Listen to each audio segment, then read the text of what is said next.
Hello friends, welcome back to Technique. Today we'll be doing the detailed camera review of the new Samsung Galaxy A25 5G.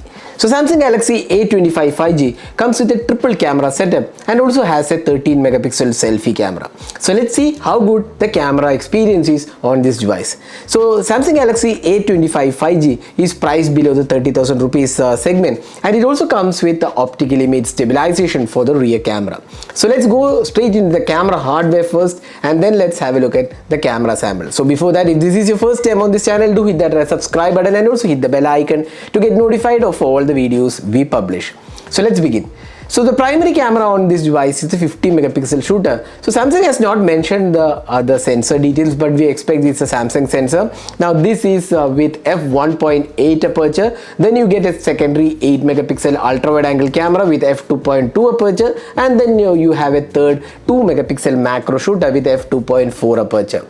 Now on the front camera we have a 13 megapixel shooter again with f2.2 aperture. Now the front camera does not have OIS, but obviously the rear camera has OIS and the EIS combination as well, so it can also shoot 4K videos. So let's go straight into the camera samples to see how it performs. So in terms of daylight conditions, you can see here there is plenty of details on offer. The colors are rich, which is typical Samsung, and the details are also quite good. The dynamic range also looks good, but one thing what we notice that the images are a bit in contrasty in nature. They are not as bright as what you expect from Samsung, a bit of too much of contrast in the images. Now if you look at the sharpness level, they're quite good. Actually the 50 megapixel shooter does offer good sharpness levels, which is pretty evident when you zoom into the pictures. So overall we feel the daylight captures does a quite good job, but a bit of contrasty images is what you get from the A25. Now if you look at the ultra wide angle camera, you can see here once again the 8 megapixel does a decent job in terms of colors. The colors are also consistent. Once again the contrast is slightly on the high side, but the sharpness levels are kind of average, I would say, because the 8 megapixel shooter obviously has its limitations. Now moving on to the close-up shots, here you can see that the details are quite good. The colors are also pretty spot on, again rich in colors. The dynamic range also good, but the sharpness levels are once again, I would say, okayish, nothing great about it. We expected Samsung to have slightly better overall sharpness levels. The macro camera also is kind of very much average. 2 megapixel does not have that much of details, and sharpness levels are just average at its best. Now moving on to the portraits. So portraits is one area where Samsung Galaxy A25 does a pretty good job. The skin tones are good, the details are good, the sharpness levels is again pretty impressive, and the edge detection in the portrait shots looks pretty good. So overall portraits are something which we really liked, and the dynamic range also looks pretty good. So overall if you are looking to take a lot of portraits, the Samsung Galaxy A25 will not disappoint.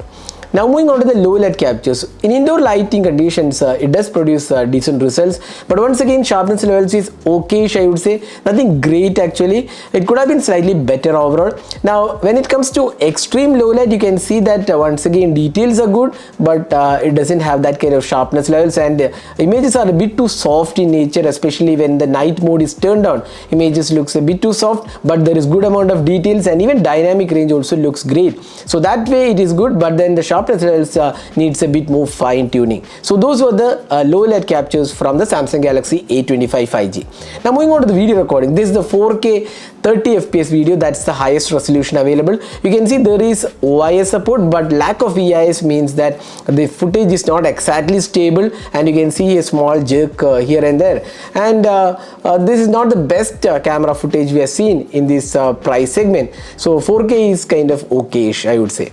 Now same is the experience with 1080p 60 fps. The footage is not really that stable.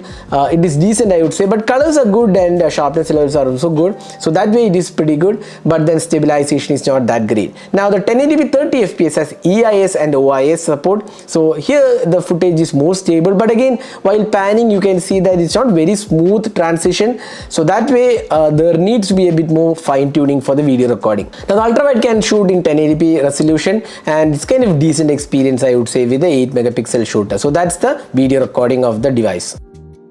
Now moving on to the selfie camera, this one area where the Samsung Galaxy A25 5G does really good job, because you can see the skin tones are good, the sharpness levels are really good, and even the dynamic range also looks great. So selfies are really good on this device. The 13 megapixel shooter does an impressive job here. Now even the portrait selfies, their edge detection turned out to be pretty good on this device. So we really like the selfie experience on the Samsung Galaxy A25 5G.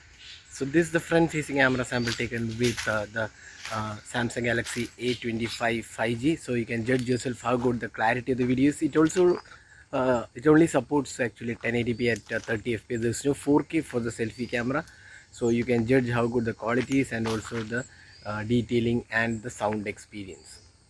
So that is a detailed camera review of the Samsung Galaxy A25 5G. Now the good aspects of this device is the rear camera does quite good job in daylight conditions, and also portraits it does look good, and with adequate lighting it produces decent results overall.